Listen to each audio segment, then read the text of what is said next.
Hi friends, బాగున్నారా? అందరూ బాగుండాలి, అందరితో మనం ఉండాలి. ఇకపోతే మొన్న షార్ట్ వీడియో ఒకటి పెట్టాను, కొండ పొలం అని. దానికి సంబంధించిన పెద్ద వీడియో ఇది.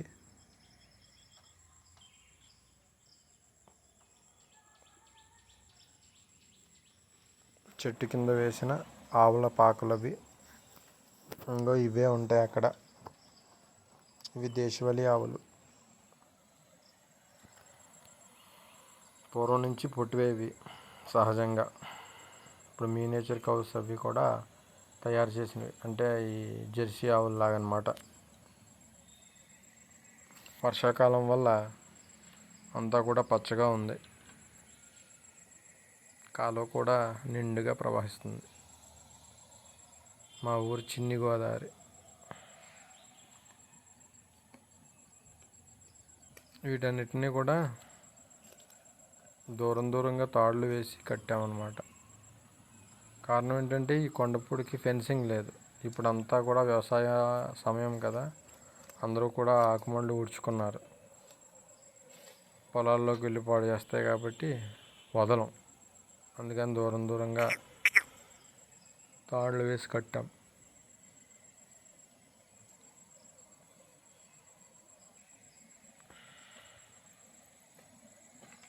మా పక్క పొలం ఆయన ఉన్నప్పుడు మాకు సాయం చేసేవారు. అందువల్ల కొద్దిగా నాన్నకు సులువుగా ఉండేది. ఇప్పుడు నాన్న ఒకరే చేస్తున్నారు వీటి పని.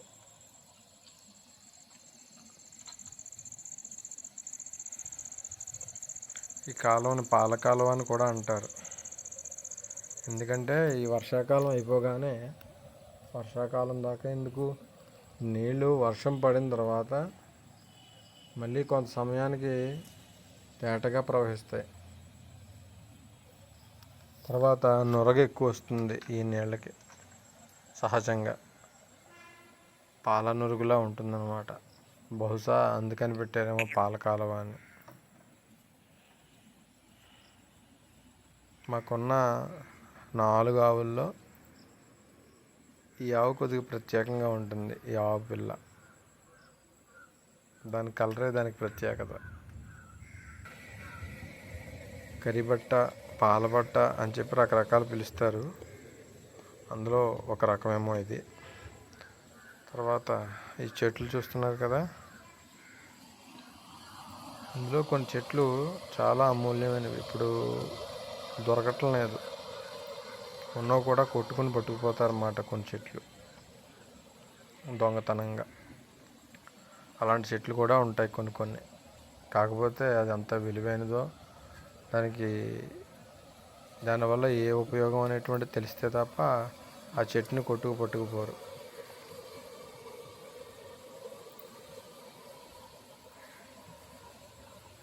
తర్వాత ఏమో ప్లాస్టిక్ గురించి కూడా మాట్లాడుకోవాలి. నాన్న, ప్లాస్టిక్ ఎంతవరకు వచ్చిందంటే, ఓం నమః శివాయ. ఇప్పుడు మీకు చూపిస్తాను. అంటే 2 కవర్లే కదా అనుకుంటాం, కానీ చాలా కవర్లు ఉండేవి. అవన్నీ కూడా తీసి కాల్చేసాం.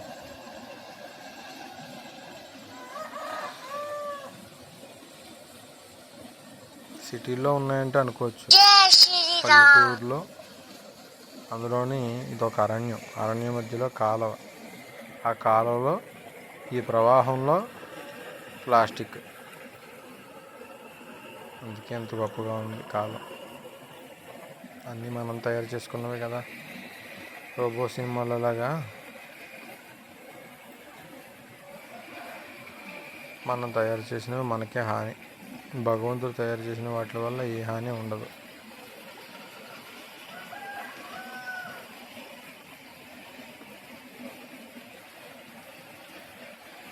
ఇంకో ఈ ప్లాస్టిక్ గురించే ఇందాక నుంచి నేను చెప్తుంది. ఇలాంటివి చాలా వస్తూ ఉంటాయి టైంకి, ఈ వర్షాల టైంకి. పోగు పెట్టి ఒక దగ్గర కాల్ చేస్తాం మేమైతే. సహజ సిద్ధంగా ఈ వర్షాలు ఇలా పడడం వల్ల చెట్లన్నీ కూడా ఆ వేరులో నీళ్ళని దాచుకొని ఆ నీటిని వదులుతూ ఉంటాయన్నమాట. వాటికి సరిపడా ఉంచుకొని మిగతావి ఆ కొద్దిగా కూడా ఎందుకు ఉంచుకుంటాయంటే మనకి శ్వాస రావాలంటే గాలి వేయాలి కాబట్టి ఆ కొద్దిగా ఉంచుకున్నటువంటి నీళ్లతోనే సంవత్సరం అంతా కూడా ఎండాకాలంలో కూడా పచ్చగా ఉంటూ మనకి పరిమళమైన గాలిని ఇస్తాయి ఈ చెట్లు, ఈ భూమి, ఈ నేల. నా టీ టైం కూడా అయిపోయింది. మా నాన్న పిలిచేశారు, వెళ్తున్నాను నేను.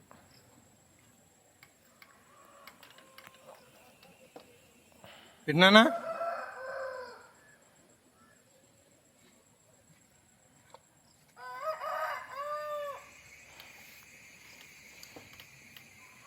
ఇదంతా కొండపొడే.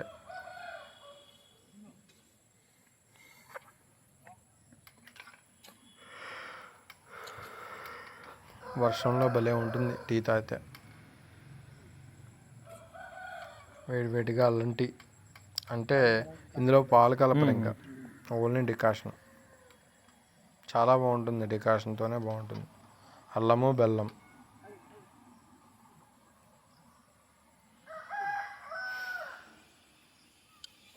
మా పొయ్య వర్షం కదా ఆరిపోయింది, ఫ్లాస్కోలో వేసేసారు టీ కాచేసి నాన్న.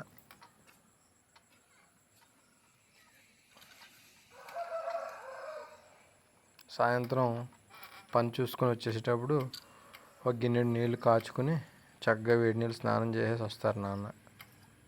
ఈ సీజన్లో మళ్ళీ వేసవికాలంలో కాలువలో చేసేస్తారు.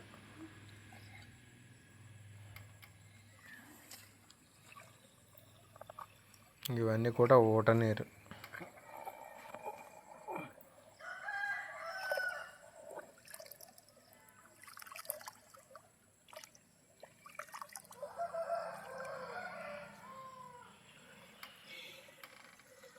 ఎంత బాగున్నాయో. ఇప్పుడైతే కొనుక్కుని పట్టుకెళ్తున్నాం కానీ ఫిల్టర్ నీరు. ఒకప్పుడైతే ఇవే తాగేవాళ్ళం వేడి చేసుకుని.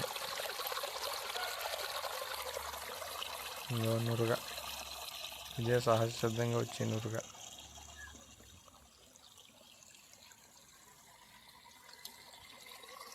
నీళ్ళు మాత్రం భలే ఉంటాయిలే రుచి, కొబ్బరి బొండం నీళ్ళలాగా.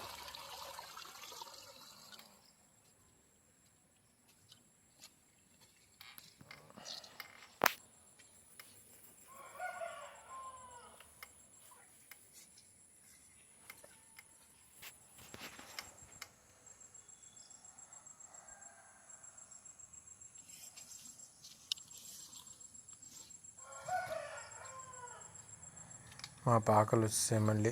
ఇదంతా తిరిగి వచ్చేసాను కదా.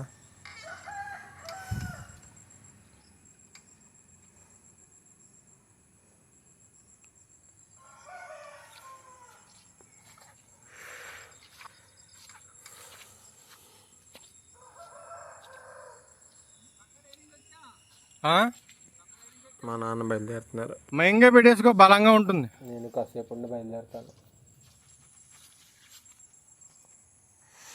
ఇంకో బొలిసాకు. బొలిసాకు పచ్చడి అంటారు.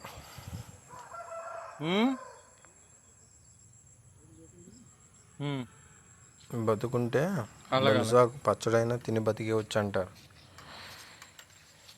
ఎందుకంటే బొలిసాకు చాలా రుచిగా ఉంటుంది, చాలా ఆరోగ్య సూత్రాలకు సంబంధించినవి అన్నమాట. బొలిసాకు పచ్చడి చాలా అమూల్యమైనది. బొలిసాకు. మా నారాయణ పడుకుంది. లేదు, ఇదో వింత, ఇదో వింత నాన్న. మనం చూసేదే మనకు వింత. పైన చెట్టు కొమ్మలు, కిందన చెట్టు మొదలు, చిన్ని పుట్ట, చిన్న పాక, చిట్టి దూడ, చిట్టి ఆవు. నాన్న ప్రయాణం మొదలైంది. సరే బాయ్. ఓం నమ శివాయ. జై హింద్. జై హింద్.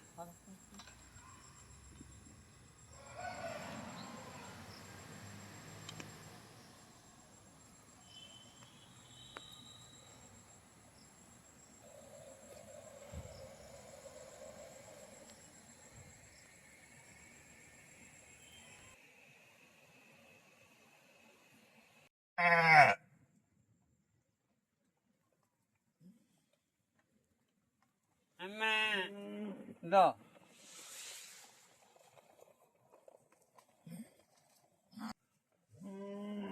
దో దో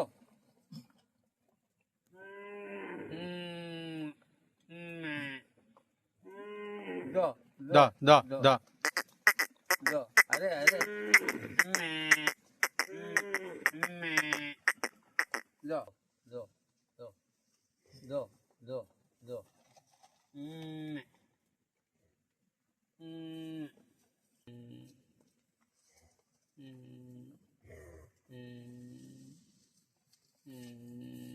తగిలేస్తుంది తగిలేస్తుంది తగిలేస్తుంది తగిలేస్తుంది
నాన్న ఇలా చూడు.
ఆతంగాక